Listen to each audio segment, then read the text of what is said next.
चलिए आगे बढ़ते हैं बेटा, नेक्स्ट कॉन्सेप्ट की तरफ चलते हैं। क्या बोला गया? स्ट्रेटजीज पार्टली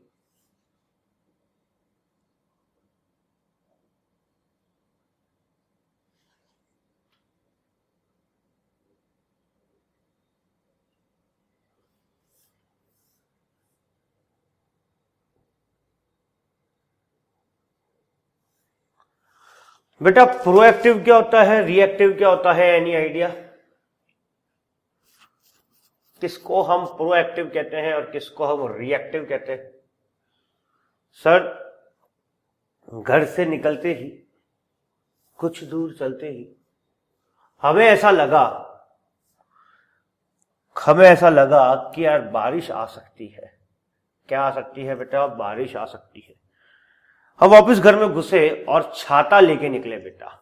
हमें ऐसा लगा कि बारिश आ सकती है और हम भीग सकते हैं बेटा, तो हम लोगों ने घर आके वापस छाता लेना सही समझा। या फिर यूं कह दो, हम जैसे ही घर से निकल रहे थे हमको ऊपर लगा कि क्लाउड्स कास्ट हो रखे हैं, कभी भी बारिश हो सकती है, बादल आए हुए हैं, तो हमने छतरी ली और फिर निकले हम लोग।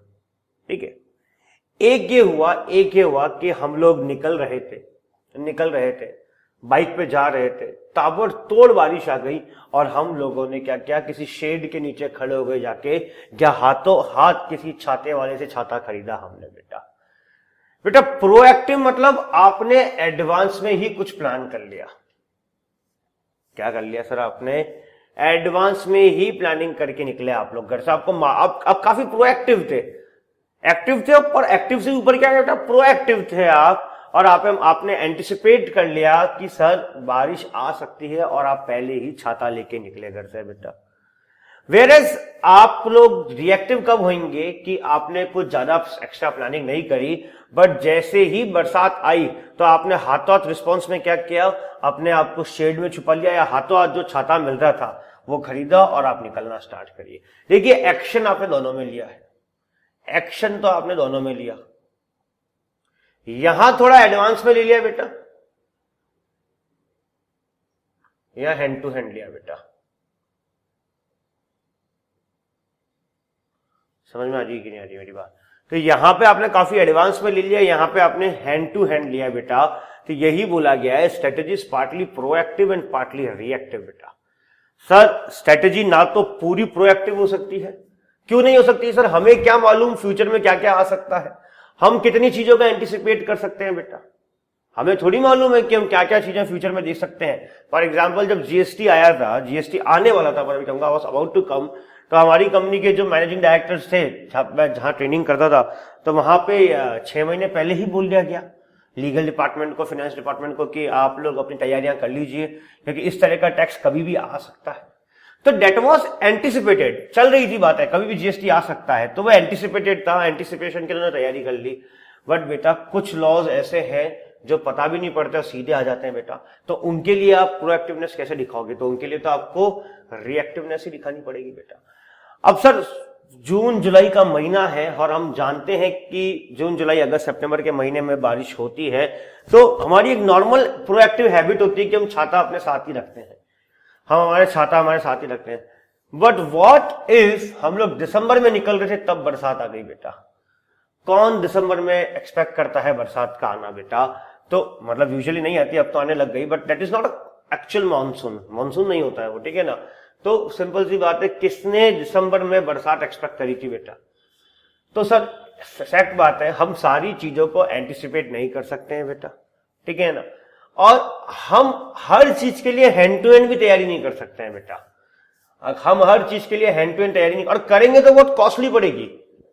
अगर करेंगे तो बहुत कॉस्टली पड़ेगी। अब आप खुद समझिए, अभी जून के अंदर बरसातें स्टार्ट होने का सीन आ रहा है और मैंने पहले से ही छाता लेके रख लिया, तो कम रेट पे मिलेगा मुझे।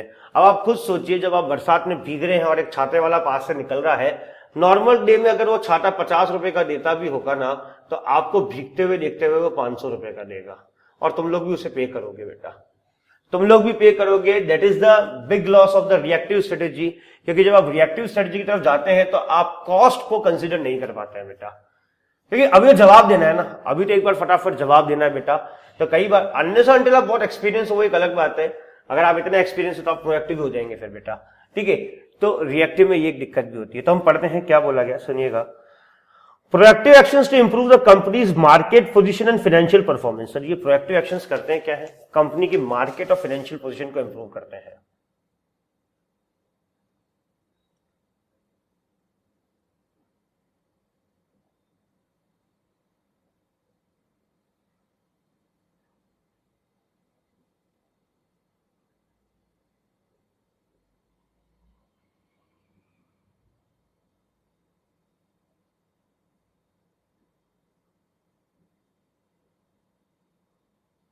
100% अगर आप प्रोएक्टिव है तो आप अपनी मार्केट एंड फाइनेंशियल पोजीशन को इंप्रूव कर ही लेंगे, क्योंकि आप एडवांस में ही प्लान करके चलेंगे बेटा। आप लोग एडवांस में प्लानिंग करके चलेंगे तो डेफिनेटली उससे आपकी मार्केट में पोजीशन इंप्रूव होगी, ठीक है ना। और फाइनेंशियल पोजीशन भी, मार्केट की पोजीशन इंप्रूव होती तो 100% फाइनेंशियल पोजीशन भी आपकी इंप्रूव होनी ही है बेटा। फिर आगे चलते हैं बेटा, आगे क्या बोला गया सुनिएगा। And as needed reactions to unanticipated developments and a fresh market conditions बेटा। रिएक्टिव कब लेके आते हैं बेटा, जब अनएंटिसिपेटेड, क्या बोला गया, where unanticipated developments are there and fresh market conditions are there।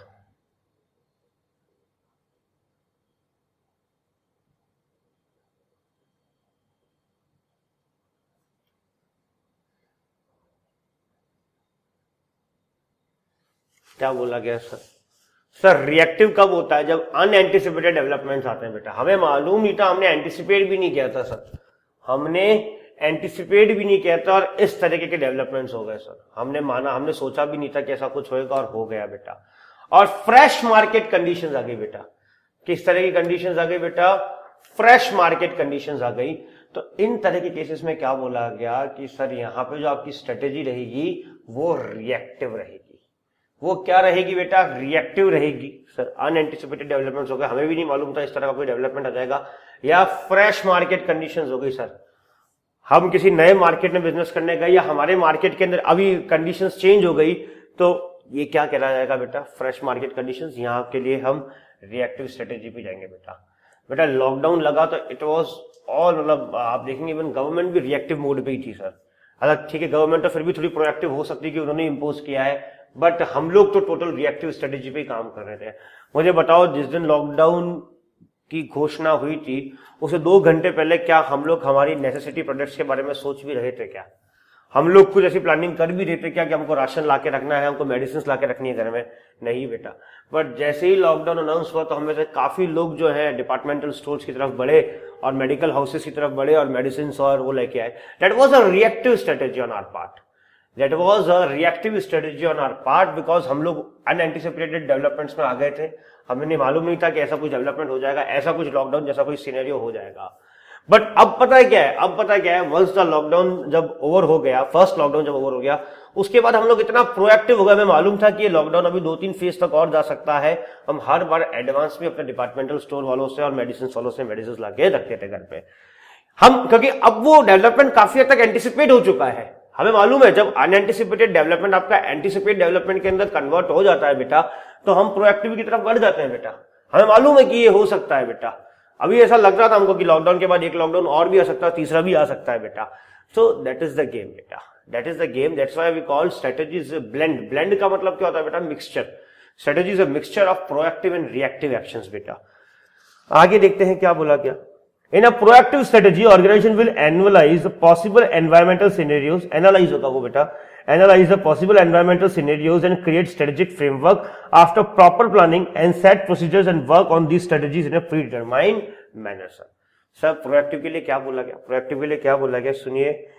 क्या करता है यहाँ पे, क्या एनालाइज कर लेता है, एनवायरमेंटल सिनेरियोस को, पॉसिबल एनवायरमेंटल सिनेरियोस जो भी हैं, पॉसिबल एनवायरमेंटल सिनेरियोस जो भी हैं उसका एनालाइज कर लेता है यहाँ पे।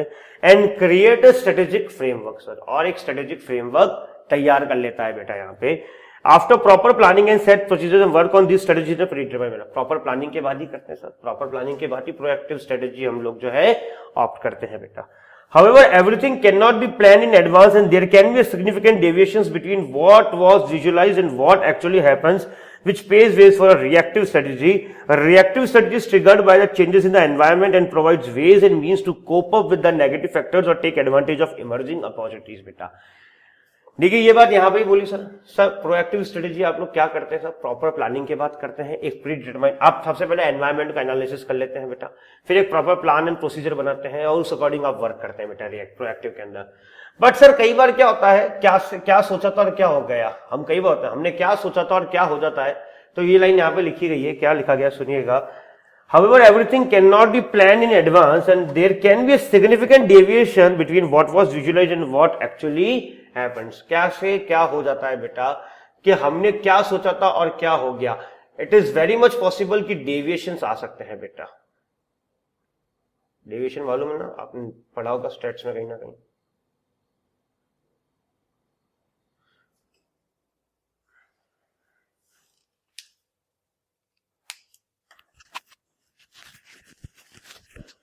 आसपास है क्या पंडित, आसपास पंडित है? So there can be a significant deviations बेटा, क्या बोला गया सुनिएगा।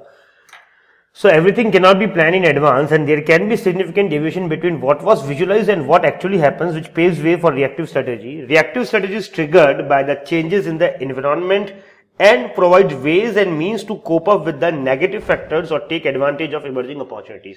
देखिए सर हो सकता है क्या डेविएशन हो, हमने जो सोचा था और जो हुआ वो डेविएशन हमको देखने पड़ेंगे, एनालिसिस करना पड़ेगा और तभी जाके आपकी क्या आती है बेटा। कई बार देखिए अब डेविएशन आ गए तो क्या करें बैठ के, सर आप अब रिएक्टिव स्ट्रेटेजी की तरफ जाइए और वहां पे फटाफट उन डेविएशंस को सॉर्ट आउट करने की कोशिश करिए बेटा। तो सिंपल सी बात यही बोली गई है, reactive strategy triggered by the changes in the environment and provide ways and means to cope up with the negative factors. और एक तो उस तरफ आपको रिएक्टिव में जाना है और अब कब जाना है कि सर एनवायरनमेंट में चेंज आ गया बेटा, क्या हो गया, एनवायरनमेंट में चेंज आ गया बेटा। तो सर अगर ऐसा कुछ चीज हो रही है, आपके एनवायरनमेंट में ही कोई चेंज आ गया बेटा, तब भी आपको कहां जाना पड़ेगा, तब भी आपको कहां जाना पड़ेगा बेटा, रिएक्टिव स्ट्रेटेजी की तरफ जाना पड़ेगा। ठीक है, तो that is simple, that's why this concept is all about strategies partly proactive and partly reactive. पूरी प्रोएक्टिव नहीं हो सकती सर, हर चीज को हम, एवरीथिंग कांट बी एंटिसिपेटेड बेटा, हर चीज को हम एंटिसिपेट नहीं कर सकते और पूरा रिएक्टिव भी नहीं हो सकते।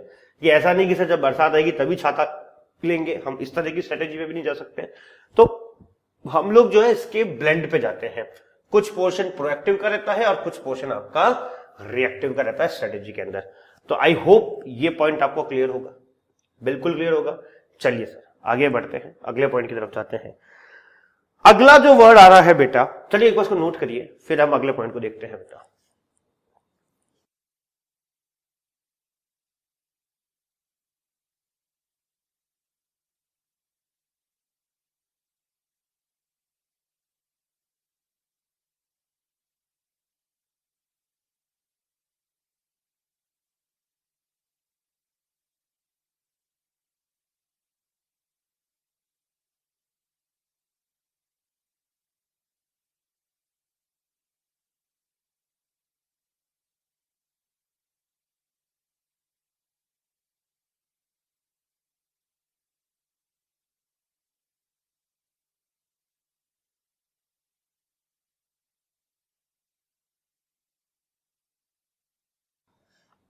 देखिए क्या पॉइंट बोला गया हम ये समझते हैं। Now the main concept, sir जो सब्जेक्ट का नाम है कि सर ये स्ट्रेटेजिक मैनेजमेंट की डेफिनेशन क्या बोलती है, हमें ये देखना पड़ेगा सर कि स्ट्रेटेजिक मैनेजमेंट की डेफिनेशन हमसे क्या कहती है, हमें समझना पड़ेगा स्ट्रेटेजिक मैनेजमेंट क्या होता है। तो समझने के लिए तो बहुत ज्यादा आपको दिमाग लगाने की जरूरत नहीं है, लेमन की लैंग्वेज में जाएंगे तो स्ट्रेटेजिक मैनेजमेंट बहुत क्लियर है सर। ठीक है ना, अब स्ट्रेटेजिक तरीके से कुछ मैनेजमेंट कर रहे हैं, अगर मैं सिंपल सा वर्ड्स को ब्रेक करके भी देखूं तो स्ट्रेटेजिक मैनेजमेंट ऐसा तो कोई बहुत बड़ा नहीं है सर, आपकी स्ट्रेटेजीज हैं, आप स्ट्रेटेजिक तरीके से अपने को मैनेज करते हुए जा रहे हैं, दैट इज स्ट्रेटेजिक मैनेजमेंट बेटा। हमने हमारी लाइफ भी काफी स्ट्रेटेजिक तरीके से मैनेज करी है बेटा, ये तो ठीक हुई बात सर, ये नाम तो बहुत सिंपल है, बट डेफिनेशन क्या बोलती है जो हमको एग्जाम में लिखनी, हम उस पर बहुत बात करते हैं बेटा। सुनिएगा, the term strategic management refers to the managerial process बेटा।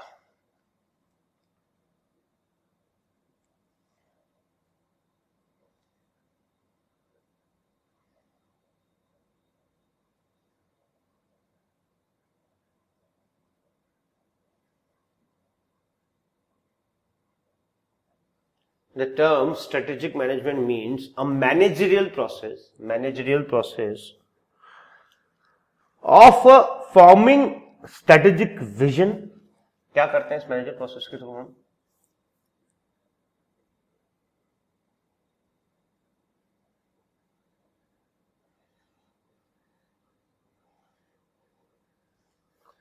Strategic vision. Second, setting objectives.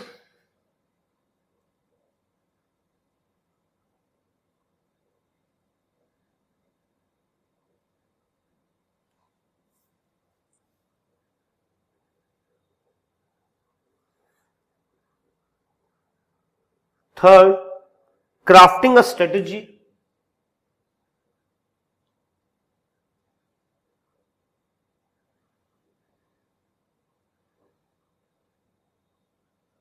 Fourth,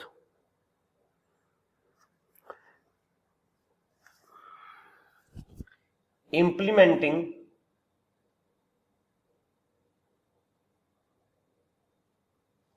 and executing the strategy.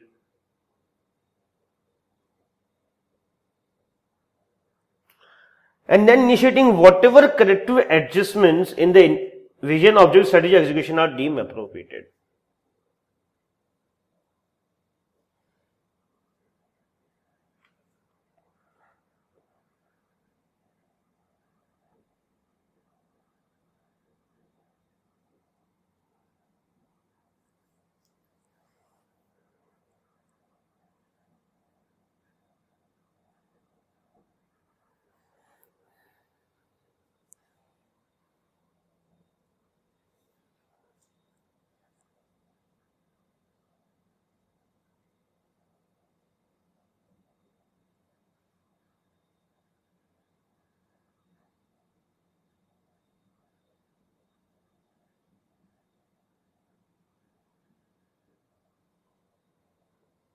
देखिए सर क्या बोला गया है, स्ट्रेटेजिक मैनेजमेंट की डेफिनेशन हमको यही लिखनी है बेटा। सबसे पहले strategic management is a managerial process बेटा, ये बात ध्यान रखना। कौन सा प्रोसेस है बेटा?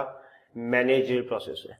बच्चे कई बार सिर्फ प्रोसेस लिख देते हैं बेटा, कई बार सिर्फ प्रोसेस लिख देते हैं, जो कि सही नहीं है, जो कि पूरी तरीके से गलत है। कई बार टॉप लेवल मैनेजरियल प्रोसेस लिख देते हैं। नहीं सर, सिंपल सी बात की गई, स्ट्रेटेजिक मैनेजमेंट मैनेजरियल प्रोसेस। और ये मैनेजरियल प्रोसेस क्या करता है बेटा? सर ये स्ट्रेटेजिक विजन बनाता है बेटा। सर विजन समझते हैं ना, आपकी भी लाइफ का कोई विजन होगा, ठीक है ना।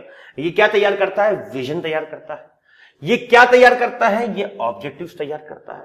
ये क्या तैयार करता है? सर ये स्ट्रेटेजी को बनाने में हेल्प करता है। और चौथा, उसके बाद उसको इंप्लीमेंट और एग्जीक्यूट कराने का काम भी स्ट्रेटेजिक मैनेजमेंट ही करता है। और हो सकता है कि आपके विजन बनाते वक्त, ऑब्जेक्टिव बनाते वक्त, स्ट्रेटेजी बनाते वक्त या उसको इंप्लीमेंट एग्जीक्यूट करते वक्त कोई प्रॉब्लम्स रह गई हो, कुछ कुछ करेक्शंस करने बाकी रह गए हो या कुछ मिस्टेक्स रह गई हो, तो आप क्या कर सकते हैं? इन सब पे करेक्टिव एडजस्टमेंट्स भी कर सकते हैं। देखिए ये लाइन मैंने एक्स्ट्रा लिखी है, ये लाइन मैंने एक्स्ट्रा लिखी है आपको क्लियर करने के लिए। अगर आप डेफिनेशन में जाएंगे तो मैंने डायग्राम में ऐसा बनाया, देखिए इन सबको कनेक्ट करते हुए नीचे करेक्टिव एडजस्टमेंट लगाया है। इन सब पे ही वापस करेक्टिव एडजस्टमेंट लगा देना, यही प्रोसेस क्या कहलाता है बेटा? स्ट्रेटेजिक मैनेजमेंट कहलाता है। क्या बोला गया? स्ट्रेटेजिक मैनेजमेंट क्या है? It's a managerial process, it's a managerial process जहां पे क्या होता है? We form the vision, we set the objectives, we craft a strategy, then we implement and execute the strategy, and if any corrective adjustment is required in vision, objectives, crafting and implementing, executing, तो हम वहां पे वो corrective adjustment भी लगा देंगे बेटा। क्या ये बात समझ में आ रही है कि नहीं आ रही है? एग्जाम में सीधी 5 मार्क्स की डेफिनेशन आ सकती है बेटा ये, और आपको इसी तरीके से इसको लिखना है। मतलब ये मैंने ब्रेक करके लिखा है, ये आपको अपनी कॉपी में तो नोट करना ही है, पर वर्ड्स यही होने चाहिए बेटा, नहीं तो कुछ मार्क्स नहीं मिलने आपको। कुछ मार्क्स बच्चों को एसएम पूरी समझ में आ जाती है पर मार्क्स नहीं आते, रीजन भी उनके पास लैंग्वेज नहीं होती है समझने जैसा। इस एसएम में बहुत कोई 1-2 कॉन्सेप्ट छोड़ दो, बाकी सब बहुत सिंपल कॉन्सेप्ट होते हैं बेटा। बट लैंग्वेज को ब्रेक कैसे करना है, उसको समझना कैसे, उसको कीवर्ड्स को याद कैसे रखना है, वो हम आपको यहां बता रहे हैं बेटा। तो स्ट्रेटेजिक मैनेजमेंट क्या बोला गया? It's a managerial process. किस तरह का प्रोसेस है बेटा? ये मैनेजरियल प्रोसेस है बेटा। पहली बात तो ये ध्यान रखना, it's a managerial process of forming strategic vision, setting objectives, crafting strategy and implementing and executing the strategy. Implementing executive strategy, or if any corrective adjustments are required, if any corrective adjustments are required, तो उन corrective adjustments को लगाना भी किसके अंदर ही आता है बेटा? strategic management के अंदर आता है बेटा. क्या ये बात समझ में आई कि नहीं आई सर? क्या ये बात आप लोगों को समझ में आई कि नहीं आई? तो सिंपल सा पॉइंट क्या बोला गया, स्ट्रेटेजिक मैनेजमेंट क्या है बेटा? इट्स अ मैनेजरियल प्रोसेस बेटा. It's a managerial process of forming the vision, setting the objectives, crafting a strategy and implementing and executing the strategy and applying corrective adjustments to the vision, to the objectives, to the strategy and to implementation and execution बेटा. ये जो है ये आपकी पूरी strategic management की definition है. Managerial process, सबसे पहले तो मैनेजरल प्रोसेस है ये. हम वहां पे विजन सेट, विजन हम सबकी लाइफ का कोई ना कोई विजन है बेटा. अभी के लिए मान लीजिए विजन हमारा गोल है, एक तरीके से कोई भी गोल है वो हमारा विजन है बेटा. आगे there is a difference between vision and mission, हम पढ़ेंगे आगे बेटा. बट अभी के लिए मान लीजिए आप सबकी लाइफ में एक विजन है बेटा, एक फोरसाइटनेस है आप लोगों के पास, आपके पास दूरदृष्टि है, आपने को सोच रखा होगा. हम हमारे विजन सेट करते हैं, हम ऑब्जेक्टिव सेट करते हैं, हम स्ट्रेटेजीज को क्राफ्ट करते हैं. और फिर क्यों करते हैं सर? विजन सेट किया, ऑब्जेक्टिव सेट किया, स्ट्रेटेजी क्राफ्ट करी, क्यों? मजा आ रहा था? मजा नहीं आ रहा था बेटा, हमको इंप्लीमेंट और एग्जीक्यूट भी करना था उसको. सर क्या आप लोगों से कोई मिस्टेक नहीं हो सकती? क्या हो सकती है? तो करेक्टिव एडजस्टमेंट्स भी तो लगा रहे हैं हम लोग, तो हम करेक्टिव एडजस्टमेंट्स भी तो लगा रहे हैं. दैट इज कॉल्ड बेटा स्ट्रेटेजिक मैनेजमेंट बेटा. So it's a managerial process of forming word आपको याद रखना, ध्यान रखना रहेगा.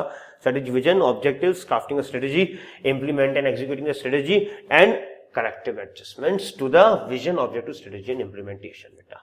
क्या ये बात समझ में आई आप लोगों को? क्या यह बात समझ में आई आप लोगों को?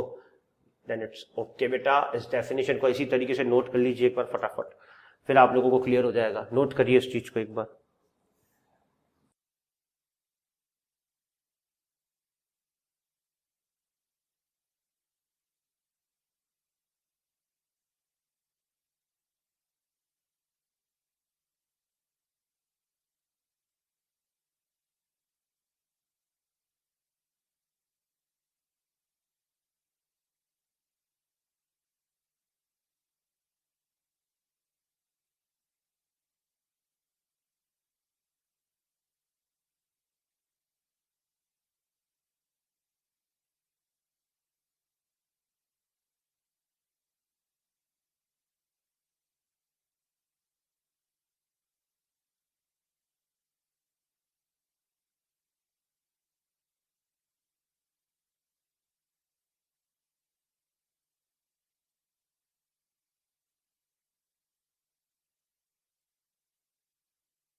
आगे चलते हैं बेटा. इंपॉर्टेंस ऑफ स्ट्रेटेजिक मैनेजमेंट पे बात करते हैं. सर इंपॉर्टेंस है, ये भी डायरेक्ट क्वेश्चन एग्जाम में आ सकता है. देखिए आपके स्ट्रेटेजिक मैनेजमेंट में most of the questions direct ही आने हैं. कुछ क्वेश्चंस केस स्टडीज में आ सकते हैं, बट फर्स्ट चैप्टर में ऐसा कोई भी केस स्टडी बेस्ड क्वेश्चन मुझे नहीं दिखता है. हाँ आगे के चैप्टर्स में डेफिनेटली है जहां हम डिस्कस करेंगे, बट हाँ मेजर पोर्शन आपका जो है किसका रहेगा बेटा? मेजर पोर्शन आपका किसका रहेगा? डायरेक्ट क्वेश्चंस का रहेगा बेटा. चलिए हम डिस्कस करते हैं इसको. चलिए, इंपॉर्टेंस ऑफ स्ट्रेटेजिक मैनेजमेंट बेटा.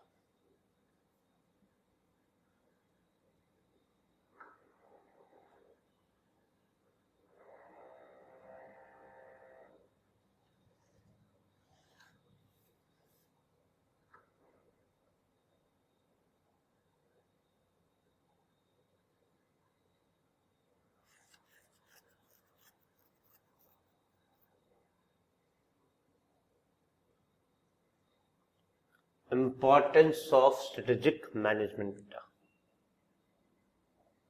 क्या बोला गया? The major the strategic management gives the direction to the company to move ahead. It defines the goals and missions in line with the vision of the company बेटा. देखिए sir, अगर आपकी company में strategic management है, अगर आपकी company में strategic management है तो definitely it will provide you a direction. Sir अगर आपने कोई स्ट्रेटेजी बना, अब जैसे फॉर एग्जांपल आपने स्ट्रेटेजी मैनेजमेंट कर रखा है अपनी लाइफ के अंदर, तो आपकी लाइफ पे डायरेक्शन मिलेगा बेटा 100%। आपने स्ट्रेटेजिकली मैनेज कर रखा है तो आप एक पर्टिकुलर सक्सेस के डायरेक्शन में मूव हो रहे हैं कि नहीं हो रहे हैं? बिल्कुल मूव हो रहे हैं सर। क्या बोलता है? It provides gives the direction to the company to move ahead, it defines the goals and missions in line with the vision of the company. Sir ये क्या बोलता है कि आपकी कंपनी की जो गोल्स है, जो आपकी कंपनी के मिशन है वो कैसे होना चाहिए? As per the vision of the company होना चाहिए। देखिए हर कंपनी अपना एक विजन सेट करती है, हर कंपनी अपना एक विजन सेट करती है। अब जो भी गोल्स एंड मिशन आपने बनाए, देखिए अभी आप लोगों को विजन मिशन में कुछ कंफ्यूजन हो सकता है, तो थोड़ी सी दिन आप होल्ड कर लीजिए, हम नेक्स्ट चैप्टर में इस कॉन्सेप्ट को क्लियर कर लेंगे। मैं अभी यहां पे इसलिए नहीं क्लियर कर रहा हूं क्योंकि फिर इससे रिलेटेड और भी जो कॉन्सेप्ट है वो आगे ही मिलेंगे, तो उससे ही बेटर क्लियरिंग होगी बेटा। तो विजन और मिशन दो चीजें हैं। तो क्या बोला गया, ये स्ट्रेटेजिक मैनेजमेंट क्या करता है, आपकी कंपनी का एक विजन है sir, as per the vision ही आपके मिशन और गोल होने चाहिए बेटा। वैसे तो इन वर्ड से भी काफी क्लियर होता है मीनिंग, विजन के अकॉर्डिंग ही आपके मिशन और गोल होने चाहिए बेटा। आपने विजन रख रखा है अपनी कंपनी का कि सर मेरा विजन ये है। फॉर एग्जाम्पल, अब बात चली तो बताता हूं, जैसे फॉर एग्जाम्पल टाटा का एक विजन है बेटा, टाटा का एक विजन है कि हम लोग जो है सस्टेनेबल प्रैक्टिसेस के साथ 2020-25 तक वर्ल्ड के ग्लोबल लीडर बनना चाहते हैं स्टील के अंदर। टाटा स्टील का बेसिकली ये, टाटा स्टील के क्या बनना चाहते हैं? ग्लोबल लीडर बनना चाहते हैं, ठीक है ना। सस्टेनेबल प्रैक्टिसेस रखेंगे, एथिकल प्रैक्टिसेस रखेंगे हमारी कंपनी के अंदर, इन सबको फॉलो करते हुए हमको 2025 तक क्या बनना है? ग्लोबल लीडर बनना है स्टील का बेटा। अब ये आपका एक विजन आपने सेट कर लिया, अब इसी के अकॉर्डिंग आपका मिशन होना चाहिए। अब मिशन क्या है बेटा? मिशन वो छोटे छोटे अचीवमेंट्स हैं जिनको अचीव करते करते आप अल्टीमेटली अपने विजन की तरफ पहुंचते हो बेटा, जिनको अचीव करते करते अल्टीमेटली आप कहां पहुंचते हो बेटा? विजन की तरफ पहुंचते हो बेटा अपने, जो आपको विजन अचीव करना है। अब आपका क्या विजन, अब मेरे को बताइए, अगर 2025 में टाटा ने अपना एक विजन रखा है कि 2025 तक हमको स्टील का ग्लोबल लीडर बनना है, और कैसे बनना है? ऐसे ही नहीं सर, सस्टेनेबल प्रैक्टिसेस और एथिकल प्रैक्टिसेस को फॉलो करते हुए बनना है, ठीक है।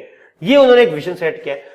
अब मुझे बताओ, आपकी कंपनी जो कि टाटा है उसका क्या मिशन होना चाहिए अभी के अंदर, इस साल के अंदर? सबसे पहले तो इस साल के अंदर कि इस साल के अंदर किसी भी तरीके की कोई अनएथिकल प्रैक्टिस नहीं होनी चाहिए, क्योंकि अगर अनएथिकल प्रैक्टिस होती है तो आपने एथिकल स्टैंडर्ड्स को फॉलो नहीं किया है। और विजन में तो ये बात बोली गई है कि सर सस्टेनेबल एथिकल स्टैंडर्ड्स या प्रिंसिपल्स फॉलो होने चाहिए। सबसे पहली बात तो आपको अनएथिकल प्रैक्टिसेस में नहीं होना है, आपको नॉन सस्टेनेबल चीजों में नहीं जाना है, और आपको कुछ ऐसा करना है स्टील इंडस्ट्री के अंदर, या प्रोडक्शन ऐसा करना है, या इस क्वालिटी का स्टील लेना है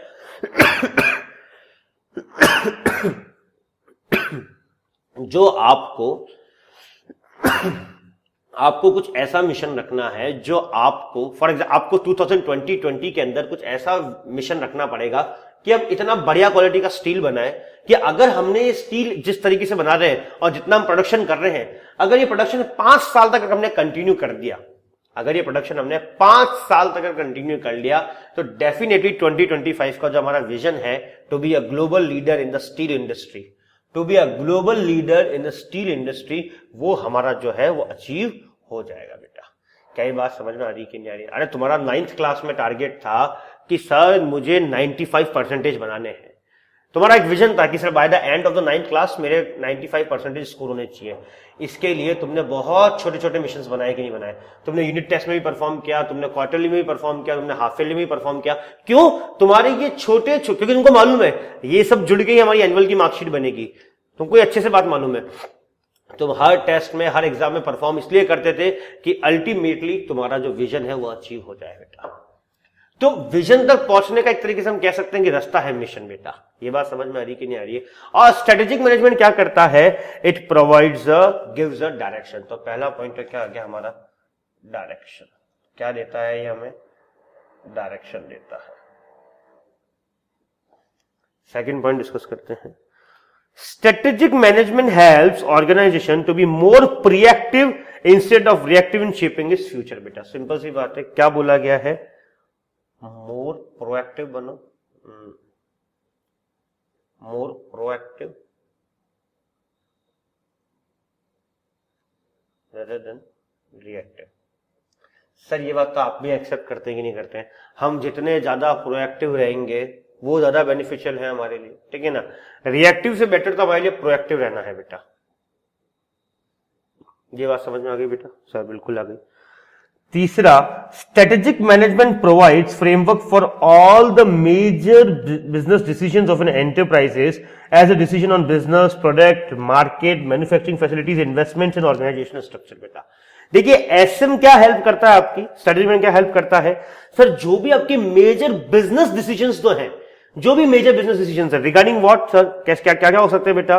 सर किस तरह का बिजनेस करना है, किस तरह के प्रोडक्ट्स डील करना है, किस तरह के मार्केट को सर्व करना है, किस तरह की मैन्युफैक्चरिंग फैसिलिटीज लेके आनी है, क्या कितना इन्वेस्टमेंट करना है, ऑर्गेनाइजेशन का स्ट्रक्चर क्या रहना चाहिए, ये सब कौन करता है बेटा? ये सब कौन करता है बेटा? आपका स्ट्रेटेजिक मैनेजमेंट करता है। देखिए क्योंकि स्ट्रेटेजिक मैनेजमेंट अल्टीमेटली आपका आपके विजन की तरफ ले जाएगा ना, तो इस विजन के अंदर आपको सब चीज देखनी पड़ेगी, किस तरह के बिजनेस में डील करें, क्या प्रोडक्ट बेचें, कौन से मार्केट को सर्व करें, ये सब आपको कहां देखना रहेगा, ये सब आपको कहां देखना रहेगा, और ये कौन हेल्प करता है आपकी स्ट्रेटेजिक मैनेजमेंट बेटा। तो मैं यहां लिख सकता हूं major business decisions. Sir major business decisions लेने में हेल्प करने वाला भी कौन है बेटा? आपका स्ट्रेटेजिक मैनेजमेंट है बेटा। फोर्थ क्या है देखते हैं। Strategic management is concerned with the ensuring a good future for the firm. It seeks to prepare the corporation to face the future and act as a pathfinder to various business opportunities. बेटा sir क्या बोला गया? ये क्या provide करता है strategic management बेटा? आपको गुड फ्यूचर प्रोवाइड करता है बेटा।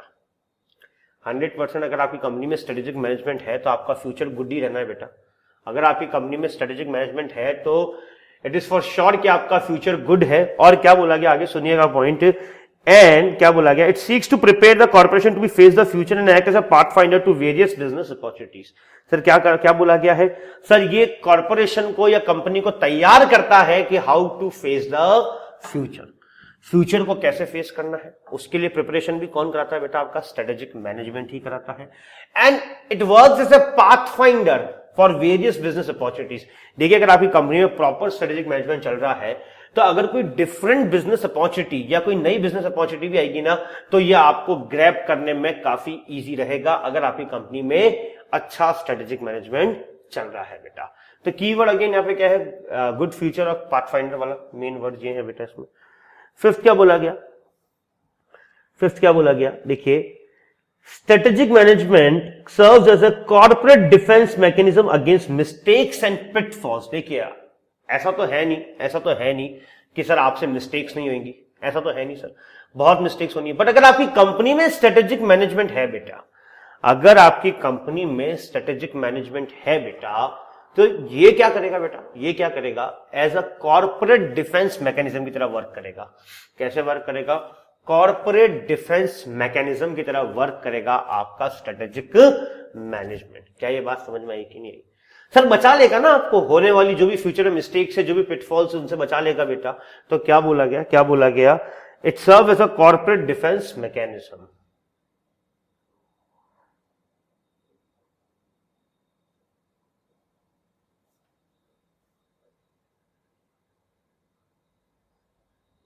ठीक है, कॉर्पोरेट डिफेंस मैकेनिज्म की तरह वर्क करेगा। आगे, over a period of time strategic management helps organisation to evolve certain core competencies and competitive advantages that assist in fight for a survival and growth. देखिए बेटा कोर कॉम्पिटेंसी क्या होता है? Sir core competency unique strength क्या होता है? Sir core competency का मतलब सर अगर आपकी कंपनी में बहुत लंबे टाइम से स्ट्रेटेजिक मैनेजमेंट चल रहा है तो ये आपकी कोर कॉम्पिटेंसी को डेवलप कर देगा बेटा, एक आपको यूनिक स्ट्रेंथ दे देगा जो आपको कॉम्पिटिटिव एडवांटेज देगी बाकी सारे कॉम्पिटिटर्स के ऊपर बेटा, आपको एक एज मिलेगी बाकी सारे कॉम्पिटिटर्स के ऊपर बेटा। क्या ये बात क्लियर हो रही है कि नहीं हो रही? क्या बोला गया सर? कोर कॉम्पिटेंसी आपको क्या देती है बेटा? Core competency means it's your unique strength. Unique strength जो है आपको क्या देगी सर? एक कॉम्पिटिटिव एडवांटेज दे देगी बाकी सारे के सारे जो आपके कॉम्पिटिटर्स हैं उनके ऊपर बेटा। क्या यह पॉइंट क्लियर हुआ कि नहीं हुआ? बिल्कुल सर। तो मैं यहां पर लिख सकता हूं सर, क्या लिख सकता हूं बेटा मैं यहां पर? Core competency. सर हर एक की कोर कॉम्पिटेंसी होती है कि नहीं होती? आप में से भी किसी की कोई एक यूनिक स्ट्रेंथ होगी।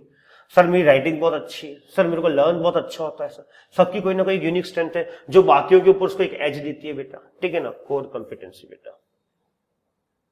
Strategic management helps to enhance the longevity of the business बेटा। देखिए सर, जिस कंपनी के अंदर स्ट्रेटेजिक मैनेजमेंट रहता है, जिस कंपनी के अंदर स्ट्रेटेजिक मैनेजमेंट रहता है, उस कंपनी की स्पैन बहुत बड़ी हो जाती है बेटा। उस कंपनी का स्पैन बहुत, मतलब उस कंपनी की लाइफ बहुत लंबी हो जाती है। अगर स्ट्रेटेजिक मैनेजमेंट है तो हर चीज उसकी लाइफ में स्ट्रेटेजिकली मैनेज है उस कंपनी की लाइफ में। तो ये 200% ये पक्की बात है, 200% ये अच्छी बात है। ऐसी कंपनीज की सर्वाइवल रेट या ग्रोथ रेट या फिर हम कहते हैं कि लॉन्गिटिविटी बहुत हाई रहती है बेटा।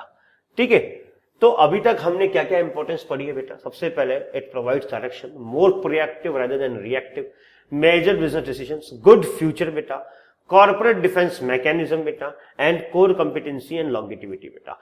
तो मैं कहता हूं इसको हम ले लेते हैं डी, इसको हम ले लेते हैं पी, इसको हम ले लेते हैं बी, इसको हम ले लेते हैं एफ, इसको हम ले लेते हैं अगेन डी, डी में डिफेंस का ले रहा हूं यहां पे, इसको हम ले लेते हैं सी, इसको हम ले लेते हैं एल।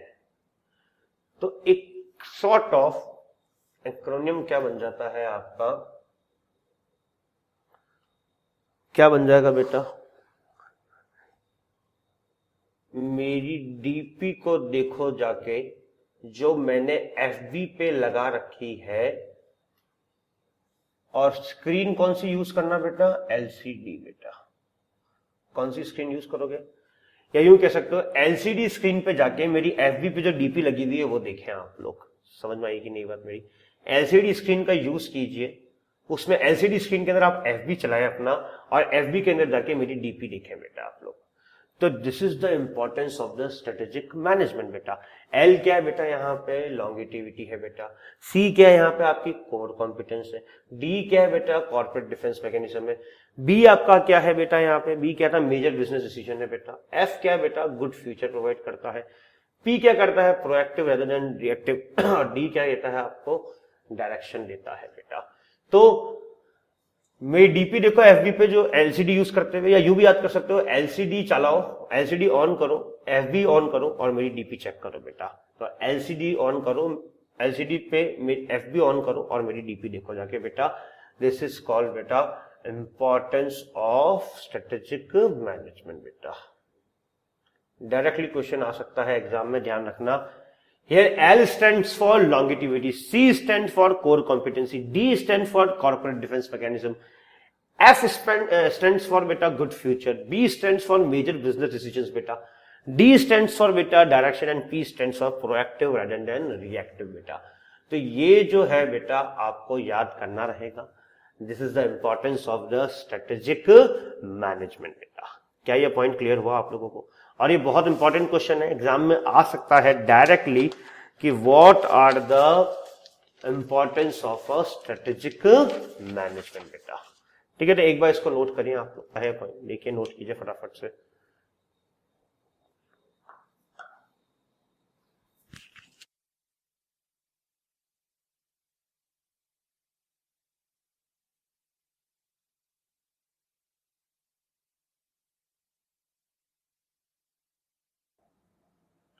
देखिए अब हम लोगों को क्या करना है, हमने इंपॉर्टेंस समझ ली स्ट्रेटेजिक मैनेजमेंट की, तो सर कुछ लिमिटेशंस भी होगी। हाँ बिल्कुल, मैंने कब मना किया कि लिमिटेशंस नहीं है, तो लिमिटेशन से ही बातचीत करते हैं, बिल्कुल करते हैं सर।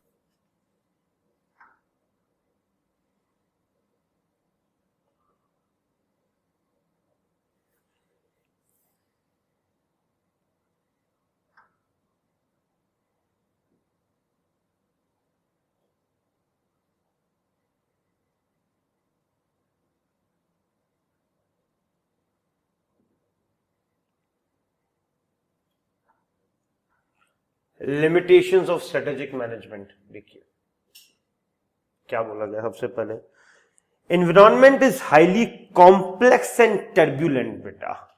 अच्छा, टर्बुलेंस कभी आया किसी को प्लेन में बैठते ही बेटा? सर एनवायरनमेंट जो है इतना कॉम्प्लेक्स और इतना टर्बुलेंट है, इतना फ्लक्चुएटिंग है सर, ऊपर नीचे एनवायरनमेंट में कभी क्या हो जाता है। किसने सोचा था कि लॉकडाउन लग जाएगा यार, किसने सोचा था लॉकडाउन लग जाएगा? ऐसी ऐसी चीजें हुई हमारे देश में, तो हमें मालूम ही नहीं पड़ता कि एनवायरनमेंट सिंपल है या प्लेन है या कॉम्प्लेक्स है। मतलब हम कुछ इन शॉर्ट मैं ये कहना चाहता हूं कि हम कुछ मतलब एंटिसिपेट नहीं कर पाते हैं इतने कॉम्प्लेक्स और टर्बुलेंट एनवायरनमेंट के अंदर। अब देखिए ना, लॉकडाउन से 2 दिन पहले हमारी बिजनेस प्लानिंग कुछ और रही होगी, और लॉकडाउन लगते ही हमारी बिजनेस प्लानिंग पूरी फेल हो गई जो हमने 2 दिन पहले बनाई थी, और कुछ और बनानी पड़ गई होगी हमें। तो पहली लिमिटेशन क्या है? Environment is highly complex and turbulent. It is difficult to understand the complex environment and exactly pinpoint it how it will shape up the future. तो सर इतना कॉम्प्लेक्स और टर्बुलेंट एनवायरमेंट है कि ये बहुत मुश्किल है, ये बहुत मुश्किल है कि हम इसे अंडरस्टैंड कर लें, इसे समझ लें। और क्या बोला गया? It is difficult to understand the complex environment and exactly pin point how it will shape up your future बेटा। और पिन पॉइंट कर लेना कि ये सर हमारे फ्यूचर को कैसे शेप करेगा, ये करना बहुत मुश्किल हो जाता है यहां पे। तो सबसे पहला पॉइंट क्या रखा जाता है कीवर्ड्स में?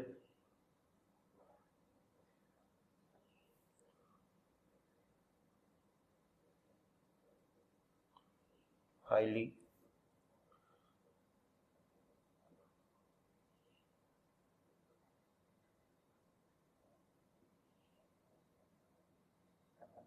हाईली कॉम्प्लेक्स एंड टर्बुलेंट बेटा। क्या बोला गया सर? एनवायरनमेंट बहुत ही कॉम्प्लेक्स है, बहुत ही मुश्किल है। सर एक घर में जिनके साथ इतने सालों से हम लोग रह रहे हैं उनको तो समझ नहीं पाते हैं बेटा। गर्लफ्रेंड को तुम समझ नहीं पाते हो, तुम बॉयफ्रेंड को समझ नहीं पाते हो, इतने टाइम से उनके साथ रिलेशनशिप में हो, और एनवायरनमेंट को समझ लोगे, इतने कॉम्प्लेक्स और टर्बुलेंट एनवायरनमेंट को नहीं समझ पाते हैं sir. That's why sir it is very difficult to understand कि सर क्या कि how this complex environment will react and exactly pin point की सर बता पाए हम एग्जैक्टली कि हमारा फ्यूचर कैसा होगा। इतने कॉम्प्लेक्स और टर्बुलेंट एनवायरनमेंट आप क्या प्रिडिक्ट करोगे यार, क्या प्रिडिक्ट करोगे? तो ये एक बहुत बड़ा लिमिटेशन रहता है स्ट्रेटेजिक मैनेजमेंट के अंदर। सेकंड क्या पॉइंट बोला गया? Strategic management is a time consuming process.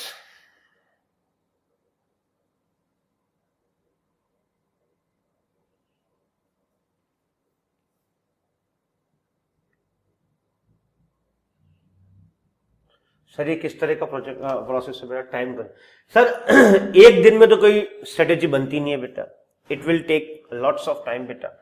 आपने अपनी सीए इंटर क्लियर करने की स्ट्रेटेजी कोई एक दिन में तो बना नहीं ली थी बेटा, it is a time consuming process बेटा। तो क्या बोला गया सुनिएगा, strategic management is a time consuming process that may impede the daily operations and negatively impact the routine business बेटा। सर ये टाइम कंज्यूमिंग प्रोसेस है और इसकी वजह से it may impede your daily operation. Sir impede मतलब कुछ रुकावटें पैदा कर सकता है आपके डेली ऑपरेशंस में, and negatively impact the routine business.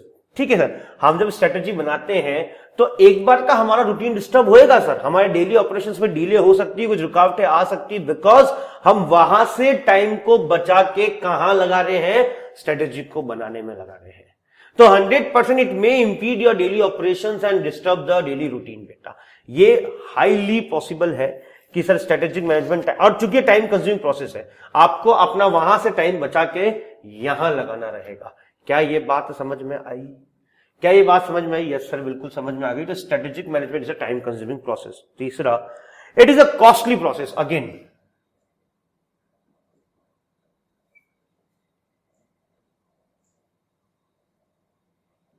ये सब कीवर्ड्स है बेटा जो आपकी कॉपीज में होने चाहिए एग्जाम में। It is a costly process, expert strategic planners need to engage efforts and made for analysis of environment for devising strategies and properly implementing them बेटा। देखिए बेटा, एक्सपर्ट्स की रिक्वायरमेंट रहती है, ये बात ध्यान रखना, एक्सपर्ट्स की रिक्वायरमेंट रहती है, और एक्सपर्ट्स बेटा सस्ते नहीं होते हैं। कुछ कंपनीज के लिए चार्टर्ड अकाउंटेंट्स स्ट्रेटेजिक मैनेजमेंट करते हैं, कॉस्ट अकाउंटेंट्स, कंपनी सेक्रेटरीज, दूसरे प्रोफेशनल एमबीएज, ये लोग स्ट्रेटेजिक मैनेजमेंट करते हैं।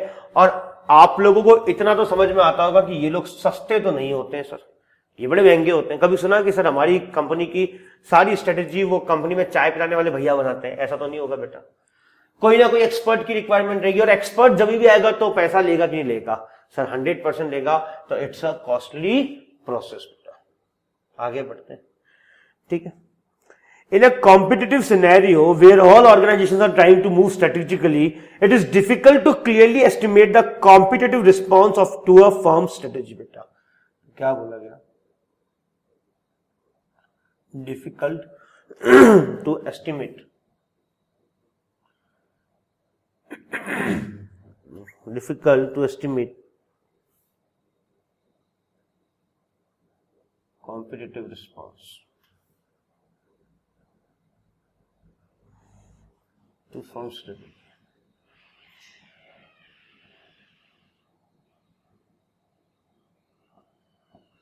क्या ये पॉइंट समझ में आया कि नहीं आया? क्या ये पॉइंट समझ में आया कि नहीं आया कि सर सब लोग इस कॉम्पिटिटिव एनवायरनमेंट में अपनी स्ट्रेटेजी बना रहे हैं और मार्केट में लगा रहे हैं। अब इतने सारे लोग अपनी स्ट्रेटेजी बना के मार्केट में लगा रहे हैं, हमने भी लगाई है सर। यहां पे ये एस्टिमेट करना बहुत मुश्किल हो जाता है कि सर हमारी स्ट्रेटेजी को क्या रिस्पांस मिला है, क्योंकि सर देखिए हमारी जैसी स्ट्रेटेजी ए लिमिटेड नहीं बनाई है, बी लिमिटेड नहीं बनाई है, सी लिमिटेड नहीं बनाई है, और मार्केट में कोई एक पर्टिकुलर रिस्पांस आया है तो हम ये पता नहीं लगा पाते हैं ये हमारी वाली स्ट्रेटेजी को लगाया या ए वाली को या बी वाली को या सी वाली को। तो ये भी एक स्ट्रेटेजिक मैनेजमेंट की बहुत बड़ी दिक्कत रहती है बेटा। सबसे पहली दिक्कत तो क्या है, एनवायरनमेंट बहुत ही ज्यादा कॉम्प्लेक्स और टर्बुलेंट है और यहां पे इसको अंडरस्टैंड करना इतना इजी नहीं है और हम पिन पॉइंट नहीं कर सकते, एग्जैक्टली नहीं बता सकते कि sir how our future will be, हम ये नहीं बता सकते। टाइम कंज्यूमिंग बेटा, 100% स्ट्रेटेजिक मैनेजमेंट प्रोसेस जो है ये आपका बहुत ही ज्यादा टाइम खाता है बेटा, बहुत ज्यादा टाइम खाता है आपका, और it may impede your daily operations and routines. वो कर सकता है बिल्कुल, क्योंकि आप वहीं से टाइम बचा के यहां लगाने वाले हैं बेटा, ये हो सकता है। तीसरा, इट्स अ कॉस्टली प्रोसेस बेटा। क्या बोला गया है, ये क्या है, कॉस्टली प्रोसेस है बहुत बड़ा सा, क्योंकि सर एक्सपर्ट्स इन्वॉल्व होते हैं। Costly process why, because experts are involve here and difficult to estimate competitive response to a firm strategy बेटा। सर हम ये एस्टिमेट नहीं कर पाते हैं कि सर क्या कॉम्पिटिटिव रिस्पॉन्स आया है हमारी स्ट्रेटेजी को, क्योंकि बहुत सारे लोग सर स्ट्रेटेजीज लगा के बैठे हैं मार्केट में बेटा। तो क्या ये बात समझ में आई कि नहीं आई? तो यहां से हम ले लेते हैं सी कॉम्प्लेक्स का, यहां से टी ले लेते हैं हम, यहां से अगेन हम सी ले लेते हैं और यहां से डी ले लेते हैं। तो सीसीडी में जाके आपको टी पीनी पड़ेगी बेटा। सीसीडी में जाइए और वहां जाके क्या पीजिए, टी पीजिए बेटा। सर सीसीडी में तो कॉफी पीते हैं तो मैं पीते होंगे, मेरा वाला सीसीडी है, वहां पे आओगे तो मैं टी पिलाऊंगा तुमको। ये बात समझ में आई कि नहीं आई? कि सर तो लिमिटेशंस क्या है सर, लिमिटेशंस क्या है सर, कॉम्प्लेक्स एनवायरनमेंट है बेटा, कॉस्टली प्रोसेस है सर टी के डी के बोला क्या, difficult to estimate competitive response है, और टी क्या बोला गया बेटा, टाइम कंज्यूमिंग है बेटा ये। तो सीसीडी में जाके क्या पीनी पड़ेगी आपको, टी पीनी पड़ेगी। और हमने जब इंपॉर्टेंस की बात देखी तो उसमें क्या था सर कि एलसीडी ओपन करो, इसको मैं सही कर देता हूं, एलसीडी ओपन करो, एलसीडी पे जाओ, वहां पे एफबी ओपन करो और हमारी डीपी चेक करो।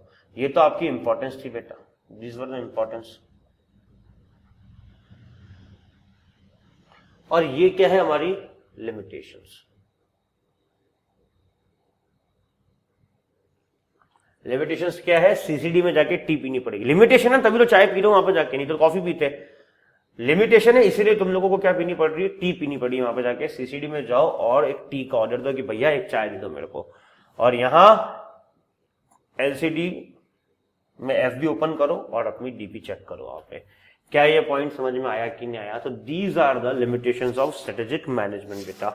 तो स्ट्रेटेजिक मैनेजमेंट क्या होता है, बिजनेस पॉलिसी हमने पढ़ लिया था बेटा, हमने मैनेजमेंट की डेफिनेशन देखी, स्ट्रेटेजी की देखी सर, आईसीओ होता है स्ट्रेटेजी हमने पढ़ा था बेटा। स्ट्रेटेजिक मैनेजमेंट क्या होता है बेटा, it's a managerial process of forming a strategic vision, setting objectives, crafting a strategy, implementing and executing the strategy, and then initiating whatever corrective adjustments in the vision, objective, strategy and execution are deemed appropriate। अगर कोई corrective adjustments भी लगाना है तो हम उसमें लगा देंगे बेटा।